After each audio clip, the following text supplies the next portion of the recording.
Bismillahirrahmanirrahim. Alhamdulillahi rabbil alamin.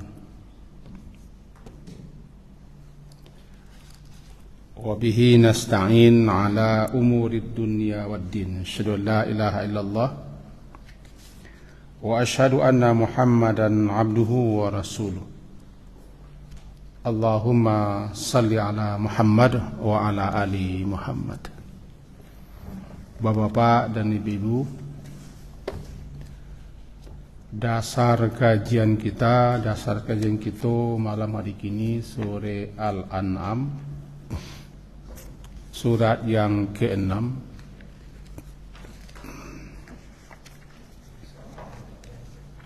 Al-An'am surat yang ke-6, ayat yang ke-12.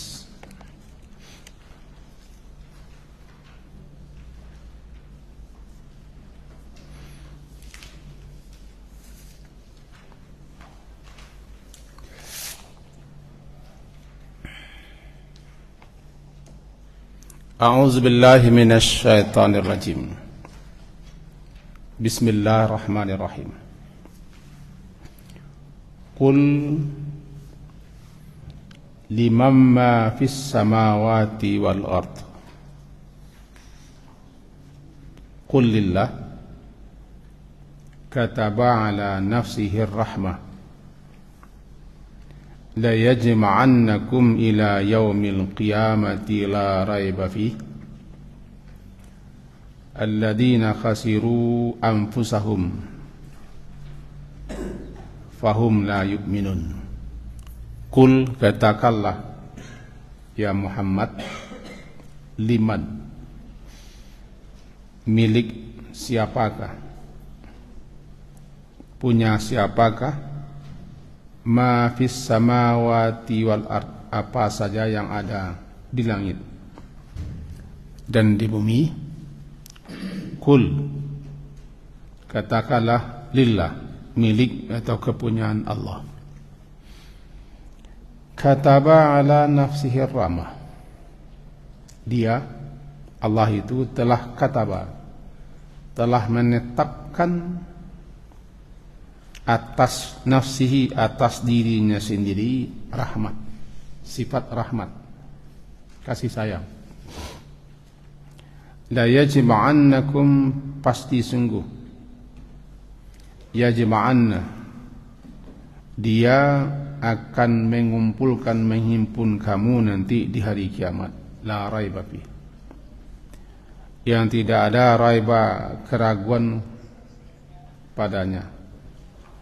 Alladzina khasiru anfusahum, orang-orang yang khasiru, mereka merugikan diri mereka sendiri, fahum la yu'minun, mereka itu adalah orang yang tidak beriman.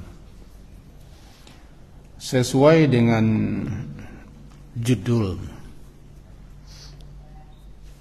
pada malam hari ini adalah setentangan rahmat, nikmat, dan rezeki. Kita fokus dulu membicarakan atau memahami apa itu rahmat. Setelah itu baru nikmat. Setelah itu baru rezeki. Menurut para ulama bahasa Al-Quran, rahmat, ra, ha, mim, ta marbutah, rahmat, asal katanya 3 huruf, ra, ha, dan mim. Secara bahasa, kalau diterjemahkan ke dalam bahasa kita, rahmat itu bermula artinya adalah kelembutan. Kelembutan hati, belas kasih, dan kehalusan. Kita ulang, secara bahasa, bila diterjemahkan kepada bahasa kita, ada 3 makna. Kelembutan hati, belas kasih, dan kehalusan. Maka berdasarkan ini diterjemahkanlah rahmat itu kasih sayang atau belas kasih yang menuntun kebaikan kepada yang dikasihi. Dan rahmat itu telah menjadi bahasa Indonesia dan bahkan menjadi bahasa orang Minang, rahmat. Karena sudah menjadi bahasa kita sehari-hari, itu makanya perlu kita jelaskan apakah sama rahmat dalam bahasa Indonesia, rahmat dalam bahasa Minang dengan bahasa Al-Quran. Kenapa mantun? Kenapa begitu? Misal fitnah. Fitnah ada bahasa Minang. Dan fitnah itu dalam Quran pun tertulis.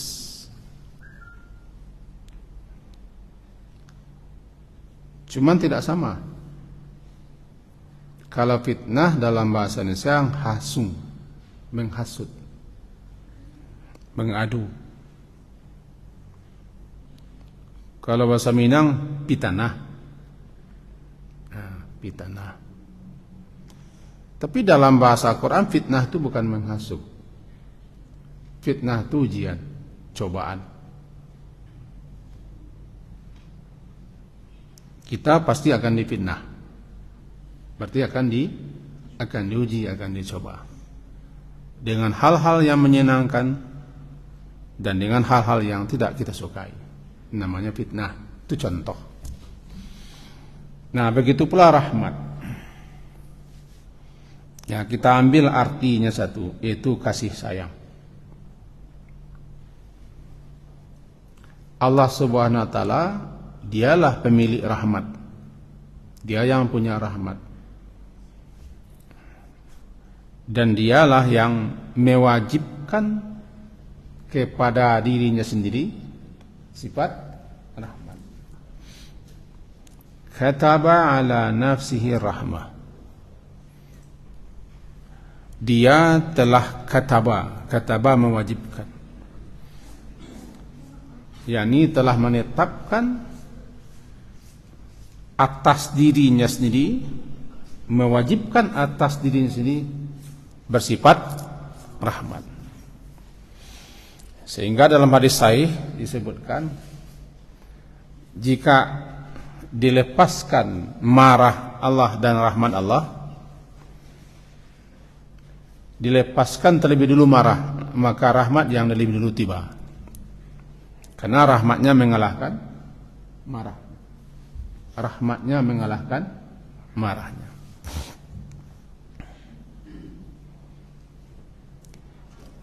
Siapapun yang mempunyai hati yang lembut atau kelembutan hati atau belas kasih, rasa sayang, rasa iba, itu adalah percikan rahmat Allah. Allah menciptakan 100 rahmat dalam hadis sahih. 99 ditahannya. Yang satu diberikannya ke alam semesta. Maka hiduplah semua makhluk yang ada di alam jagat raya ini dengan rahmat yang satu itu. Tergambar rahmat Allah yang satu itu ketika induk binatang mengangkat kakinya daripada anaknya supaya anaknya jangan terpijak. Itu gambaran rahmat Allah.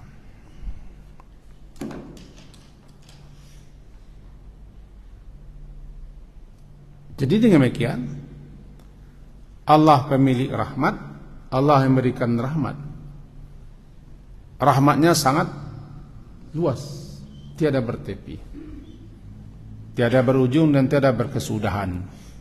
Rahmatnya itu, karena rahmatnya yang satu itu sampai sekarang belum habis-habis.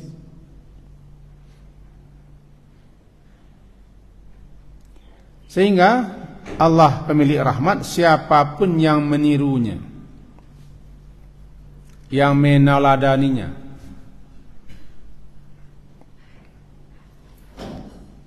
kasih dia, sayang dia, iba dia melihat makhluk-makhluk Allah ini, walaupun itu binatang.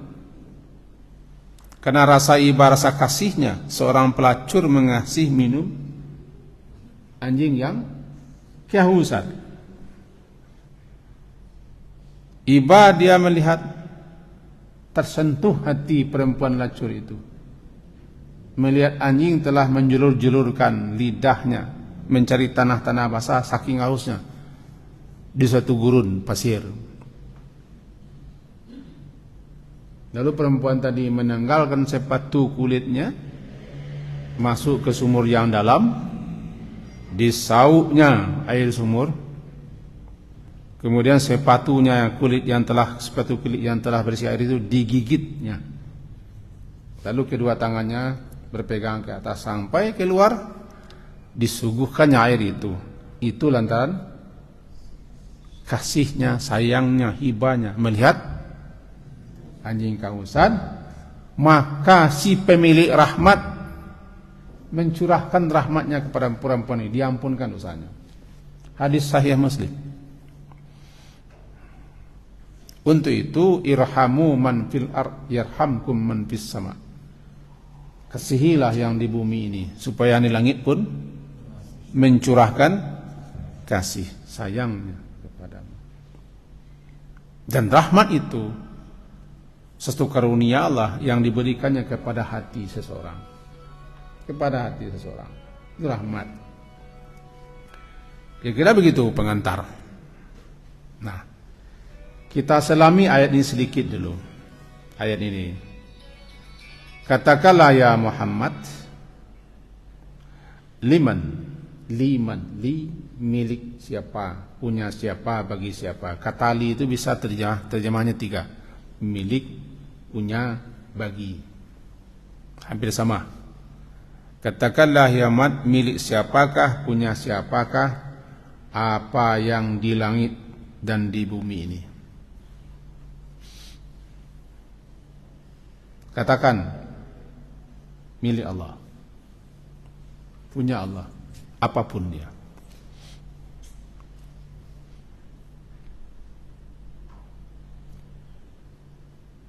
Kita sebagai makhluknya tidak memiliki apa-apa, tidak punya apa-apa, dan tidak apa-apanya. Lalu dikaruniainya kita rahmat. Dengan rahmat itulah kita hidup.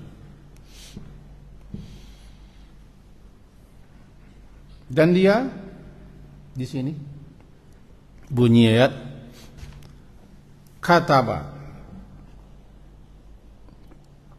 bisa maknanya menulis, bisa memutuskan, menetapkan, bisa mewajibkan. Kalau menulis berarti dia telah menulis dalam suatu ketetapannya dan telah diputuskannya itu, bahwa dia mewajibkan atas dirinya sendiri bersifat rahmat, dan dia menamai dirinya Ar-Rahman Ar-Rahim.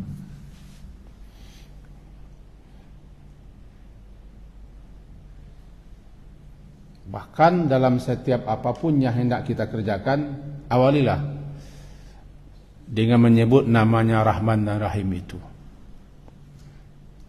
Bismillahirrahmanirrahim. Ar-Rahman, untuk membedakan artinya dibedakan dalam bahasa kita yang Maha Pengasih. Ar-Rahim, yang Maha Penyayang. Bagi ulama-ulama yang meneliti, yang menyelidiki, Ar-Rahman itu adalah Allah. Ar-Rahman itu adalah Allah. Rahmat yang dicurahkannya Rahim. Rahman, Allah sumber rahmat.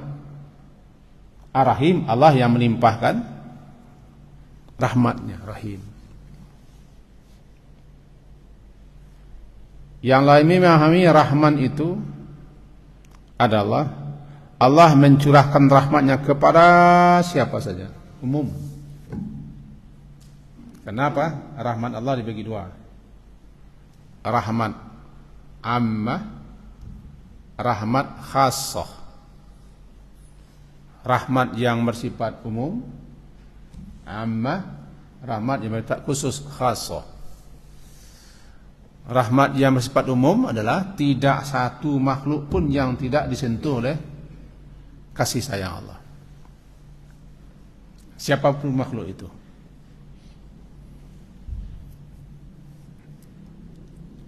Semua orang mendapat cahaya matahari tanpa pilih-pilih. Mendapat siraman hujan. Bisa bernapas dengan hembusan angin. Dia bisa menikmati apa saja. Tumbuh-tumbuhan yang hidup di bumi.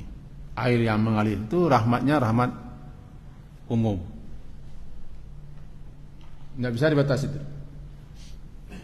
Ketika Nabi Ibrahim meminta agar rahmat beliau dibatasi, warzuqhum, beri rezekilah mereka atau rahmatilah orang-orang tertentu saja, Allah tolak. Karena rahmatnya akan dicurahkannya kepada siapa saja. Namanya rahmat umum. Tapi rahmat khusus tidak. Namanya rahmat khassah. Nah, kalau rahmat yang sifat khusus atau yang disebut dengan khassah, tidak semua.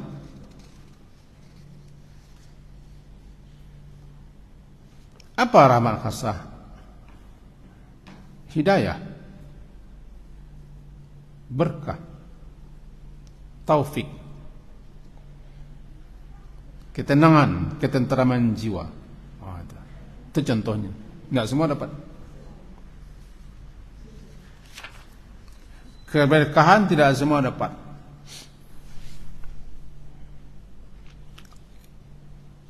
Jikalau kita melihat ada orang-orang yang mendapat karunia, kelebihan, dia dapat rahmat umum. Ini tidak sembahyang bagai rahmat umum itu tidak sembahyang tapi mau nyonggeng ke orang batanam di soal dapat rahmat. Menyonggeng ke langi, dibuka nu sarwa dapat tumbuh padi. Ini tidak pilih-pilih. Kita awak kalau tidak paham lah ikut. Awak inginnya Allah tu kawak sesayang, kalau ini tidak tahu. Itu egois. Ini semuanya makhluk Allah. Semuanya Dia yang menciptakan. Semuanya miliknya, punyanya. Makanya di awal ayat katakanlah siapa pemilik semuanya? Allah pemilik. Karena Dia pemilik, Dia akan kasih rahmat semua. Mari kita dalami sejenak Al-Fatihah. Alhamdulillahi Rabbil Alamin. Rabbnya, Rabb itu pencipta, pemelihara, pelindung, penjaga, pendidik, pengasuh alam semesta. Setelah itu apa bunyinya? Ar-Rahman. Ada isyarat bahwa karena Dia adalah Rabbil Alamin, semuanya diaturnya, diasuhnya, dididiknya, dipeliharanya, dijaganya, dilindunginya, dicukupinya kebutuhannya, diperbaikinya saat ke saat makhluk yang ada di alam semesta ini, karena Dia Rahman. Semuanya Allah didik, Allah atur kita dengan penuh kasih sayang. Walaupun orang ini bangkang, merengkang, durhaka, menentang, sombong, angkuh, hendak, karena Dia adalah Rahman. Dia Rahman.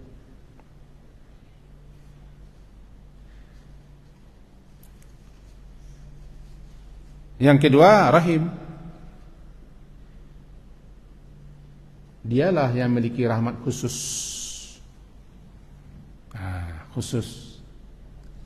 Ini tidak semua orang dapat. Tidak semua.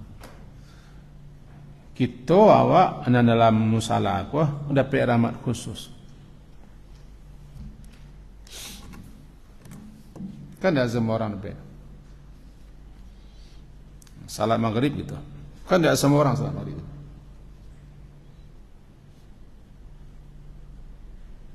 Berjamaah. Amuh duduk dua. Sesudah maghrib menjelang isya. Sengaja aku duduk dua. Tidak duduk sembarang, saya sengaja aku duduk. Rahmat khusus. Syukuri itu. Karena tidak semua orang mendapat. Tidak semua orang mau. Makanya ketika seseorang Allah beri dia kemampuan, kekuatan, kemauan untuk berbuat taat, dia dapat rahmat khusus. Namanya rahmat khassah. Rahmat khusus ini yang kita minta. Rahmat umum tidak usah minta. Tidak sembahyang orang nepek. Tidak sembahyang orang nepek. Jangan kita minta tu warhamni warhamni warhamni warhamna warhamna tu rahmat khusus. Lah mati bagi orang rahmat khusus diminta. Allahumma filahu warhamhu. Ketika duduk salat, Rabbi fili warhamni. Rabbana filana warhamna. Rahmat khusus. Kalau rahmat umum dapat semua. Kenapa dapat semua? Semuanya kan makhluk Allah. Semuanya Allah penciptanya. Allah pemiliknya. Allah Rabbnya, semuanya akan diberinya rahmat sesuai dengan kebijaksanaannya. Tidak perlu kita minta, ya Allah tiupkanlah angin, tidak perlu. Tidak perlu kita minta. Berputarlah bumi, ya Allah, tidak perlu. Ya Allah bisalah nafas saya keluar masuk, tidak perlu. Tidak perlu. Ya Allah berkediplah mata saya ketika datang debu. Tidak perlu diminta. Karena semua dapat. Tidak sembahyang orang nepek, tidak puasa orang nepek, tidak haji orang nepek. Gitu. Tapi yang rahmat khusus, Allah yang mengaruniakan rahmat khusus itulah Rahim. Rahim. Jadi kalau begitu Rahman, Allah memberikan rahmatnya secara umum. Rahim, rahmat khusus. Lebih-lebih rahmat khusus nanti diperoleh di akhirat. Kan tidak semua masuk surga, tak? Tidak semua bisa menyeberang sirat. Tidak semua selamat. Tidak semua masuk surga. Ada yang singgah di neraka. Ada yang singgah di neraka sebentar, lama. Ada yang tidak keluar dari neraka. Tapi rahmat yang akhirnya mengeluarkan orang dari neraka. Kamu tidak. Lebih khusus rahmat akhirat yang tidak semua orang dapat. Tidak semua orang dapat. Yang tadi. Maka mari kita bersyukur. Pertama, kita telah dijadikan oleh Allah menjadi orang. Syukur kita. Sebab kalau jadi cacian kita, lagi jadi orang untuk pompan balui. Lebih-lebih cacian liar itu dipanggang lo ya bu. Harum. Munjuk kita orang. Ini menjadi orang kok jadi rahmat. Menjadi orang kok rahmat. Walaupun orang-orang gilo. Gilo di rato, gilo di jabatan, gilo berkuasa, gilo namanya. Gilo kan terbagi second. Gilo aja namanya kan. Nah dalam Al-Quran macam-macam contoh-contoh daripada rahmat Allah itu. Ada yang sifatnya umum, ada yang sifatnya khusus. Kalau dirinci dibilang banyak. Bahkan musibah pun rahmat.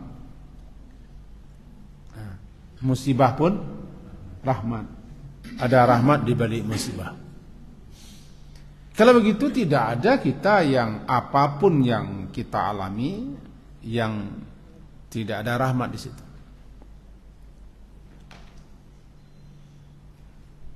Musibah rahmat itu masalahnya. Karena di balik musibah itu ada sikat rahmat yang tersembunyi. Bahkan di balik kesulitan ada rahmat yang tersembunyi. Di balik pendakian ada penurunan. Di balik sakit ada kesehatan yang akan dianugerahkan kepada kita. Makanya kata beliau-beliau para ulama kita, kadang Allah izinkan kita mengalami sesuatu yang tidak kita inginkan supaya kita tahu rahmatnya. Diizinkan kita mendapat kendala, gagal atau tidak jadi, kehilangan atau menderita atau sakit, supaya kita tahu rahmatnya. Rahmatnya itu yang kita minta. Salah satunya ketika kita ditimpa oleh kedukaan yang mendalam. Diajari Nabi kita doa, Allahumma rahmataka arju, fala takilni ila nafsi tarfata ain, wa aslih li sya'ni kullah. Ya Allah, rahmatmu lah yang aku harapkan. Allahumma rahmataka arju. Ya Allah, rahmatmu yang aku harapkan. Kapan kita baca itu? Ketika kita kena musibah, kedukaan mendalam, kesedihan yang berlarut-larut. Nabi ajarkan bacaan itu. Karena kita butuh rahmat Allah. Allahumma rahmataka arju, fala tukilni ila nafsi tarfata ain. Jangan engkau biarkan dan engkau lepaskan aku sendirian sekejap mata pun. Jangan engkau serahkan aku kepada diriku sendirian, walaupun agak sekejap. Itu doanya begitu. Aslih li sya'ni kullah, perbaikilah semua urusanku, ya Allah, karena engkau Maha Pengasih, Maha Penyayang. Itu rahmat Allah yang kita minta. Begitu sangat luasnya rahmat Allah. Bahkan rahmat Allah itu meliputi menjangkau segala yang ada. Wasiat kula syai'in rahmat. Rahmat Allah itu menjangkau, meliputi segala sesuatu, dan tidak ada segala sesuatu yang tidak disentuh oleh rahmatnya. Maka haram kita berputus asa daripada rahmat. Kita ulang, rahmatnya mencakup, meliputi, menjangkau segala sesuatu yang ada.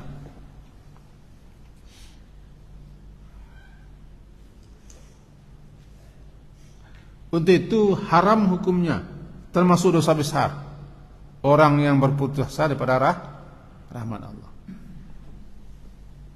Dan kita dilarang putus asa.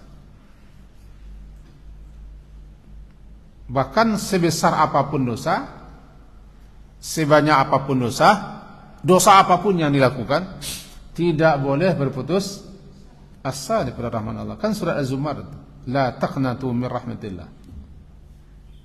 Qul ya ibadiyalladzina asrafu ala anfusihim la taqnatu min rahmatillah. Surah Az-Zumar, surat ke-39 ayat 53. Katakanlah, ya Muhammad, katakan kepada hamba-hambaku. Hebat Allah caranya. Katakan, ya Muhammad, wahai hamba-hambaku, la taqnatu min rahmatillah, hamba-hambaku yang telah keterlaluan, melampaui batas. Asrafu itu keterlaluan. Asraf, saraf itu melewati batas. Lah melewati batas dalam kedurhakaan, kemaksiatan, pelanggaran. La taqnatu min rahmatillah, jangan kalian putus asa daripada rahmat Allah. Mintalah ampunan dia, tobatlah, karena dia akan mengampunkan semua dosa.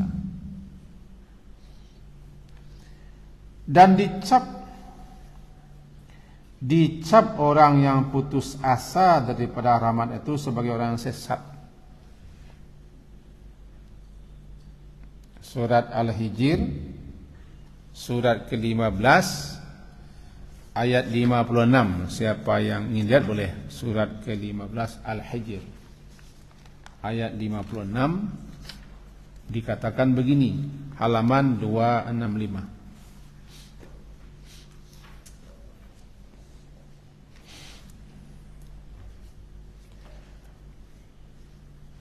Wa may qala wa may yaqnatu min rahmati rabbih illa dhallun. Dia berkata, halaman 265, surat ke-15 ayat 56.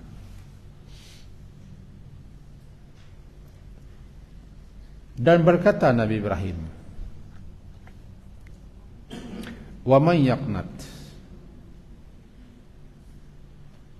dan tidak adalah orang yang yaqnatu, berputus asa. Qanut itu putus asa, jadi yaqnat berputus asa. Min rahmati rabbi, daripada rahmat Rabbnya, Tuhan pencipta pemeliharanya, pendidik pengasuhnya, pelindung penjaganya, yang mencukupinya, yang memperhatikannya. Yang berputus asa daripada rahmat Rabbnya itu melainkan orang yang dhalun, orang yang sesat, tidak dapat petunjuk. Kenapa? Rahmat Allah saking luasnya, saking banyaknya, melimpah-limpah, meruah-ruah, menjangkau segalanya ada. Nah, dia putus asa. Ini bermula ayat Nabi Ibrahim kan disinggahi oleh malaikat, di mana malaikat itu akan pergi ke negeri Nabi Lut, negeri kaumnya Nabi Lut, untuk menimpakan sisa, dibalikkannya negeri kaum Lut itu, ditating, diangkat ke langit yang tinggi sampai lolongan anjingnya terdengar bagi penduduk langit. Lalu dihempaskan ke bawah tu malaikat, mampir ke tempat Nabi Ibrahim. Tapi Nabi Ibrahim tidak tahu sebab itu malaikat sampai disuguhkannya sapi. Akhirnya terjadi dialog. Kami singgah, kami mampir memberi kabar gembira kepadamu Ibrahim bahwa istrimu Sarah akan beranak. Akan beranak, namanya Ishak. Ismail sudah lahir.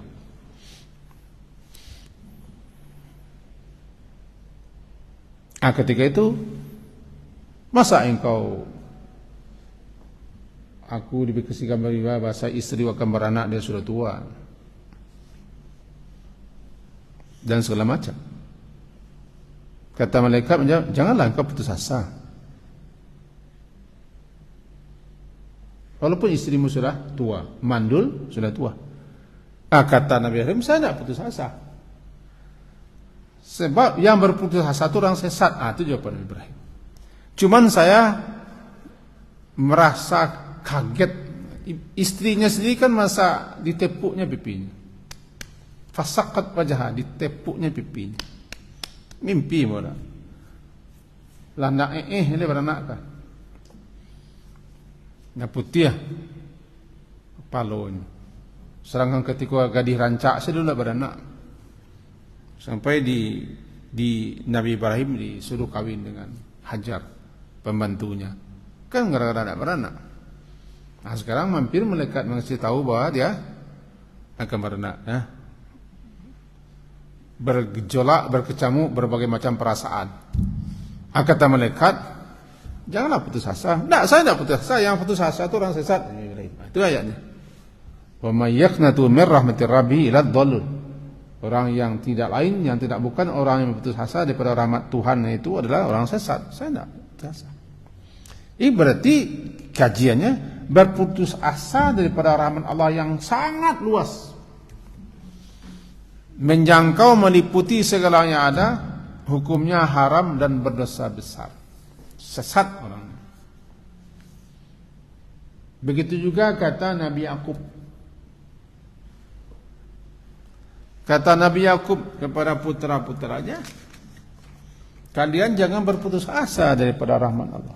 Surat Yusuf, surat ke-12. Boleh dilihat surat Yusuf?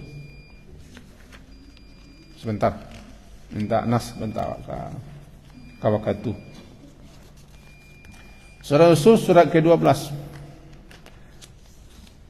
Di situ, ya halamannya lagi ya. Nabi Yakub memerintahkan kepada putra-putranya untuk mencari.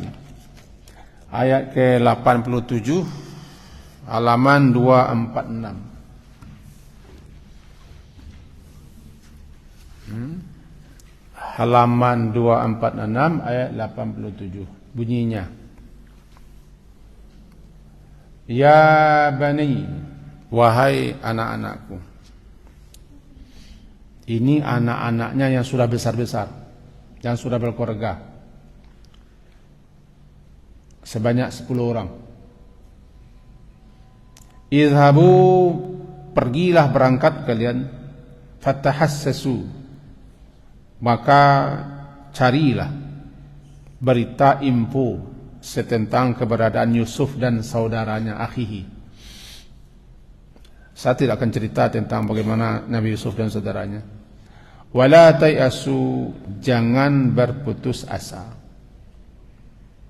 putus harapan.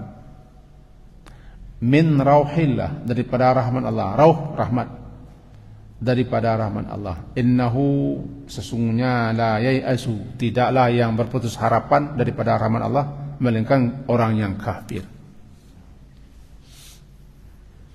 Putus asa daripada rahmat Allah sesat, putus harapan daripada rahmat Allah kafir.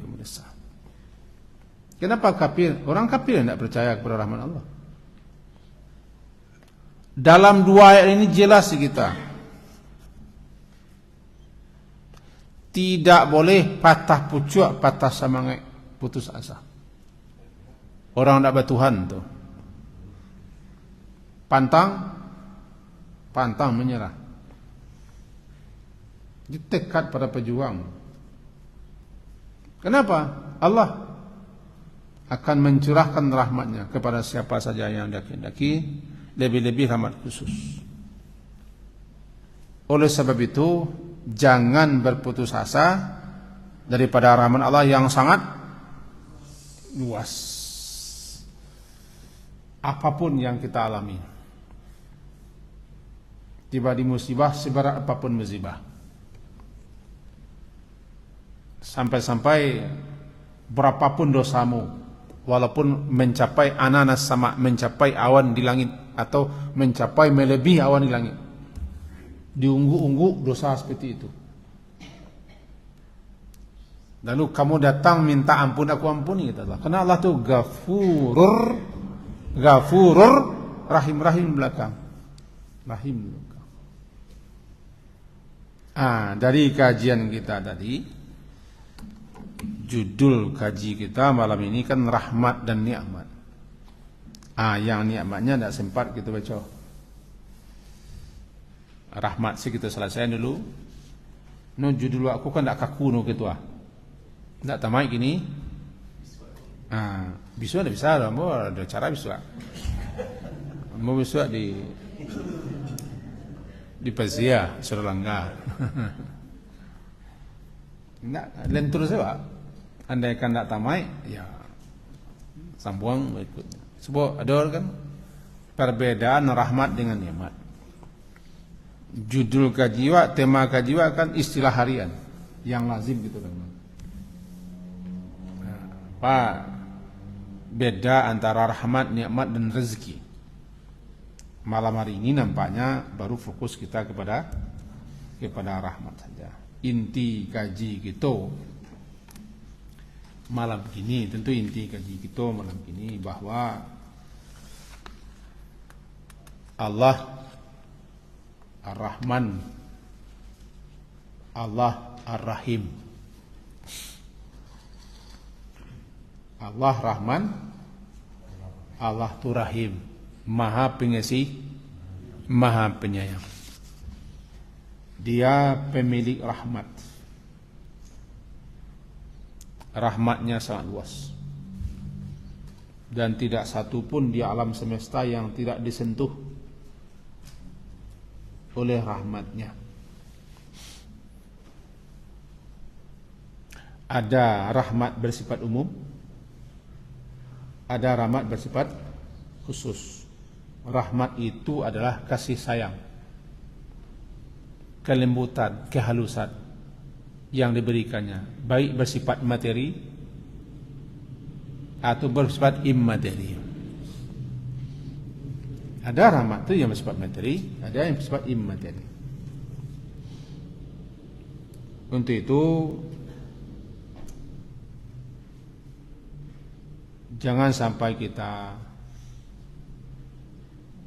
lupa kepada pemilik rahmat, dan jangan kita patah hati, patah pucuk, hilang harapan untuk mendapatkan rahmat Allah, meskipun telah membunuh 99 orang, dibunuh, lalu dia ingin tobat. Kemudian jawaban orang ahli ibadah, tidak ada tobat bagimu. Dibunuhnya satu lagi 100. Tapi karena dia sudah dapat rahmat, dia ingin tobat. Ditunjuki orang kepada orang alim. Orang alim menunjukkan tidak ada penghalang antaramu dengan tobat. Cuman ini syaratnya. Di tengah jalan kan mati. Karena rahmat Allah masuk surga dia. Karena rahmat Allah, Allah ampunkan dosa, masuk surga. Makanya kita tidak boleh melaknat-laknat, karena laknat itu berarti menyingkirkan orang, menjauhkan orang daripada rahmat. Tidak boleh melaknat. Arti laknat itu menyingkirkan orang daripada rahmat, tidak boleh. Allah saja pemilik alam semesta tidak mau melaknat-laknat kepada sembarang orang. Awak lama saya melaknat orang, lama saya mengkutuk orang, mencaci maki orang, bahkan menghukumi, menghakimi orang. Itu kalau kita kaji sisinya, sisi rahmat. Saya rasa itu kaji kita malam hari ini. Semoga berfaedah dan bermanfaat untuk saya dan kita semua. Diakhiri dengan subhanakallahumma bihamdika asyhadu an la ilaha illa anta astaghfiruka wa atubu ilaik. Wa sallallahu ala Muhammadin wa ala alihi wa ashabihi ajma'in. Alhamdulillah. Assalamualaikum warahmatullahi wabarakatuh.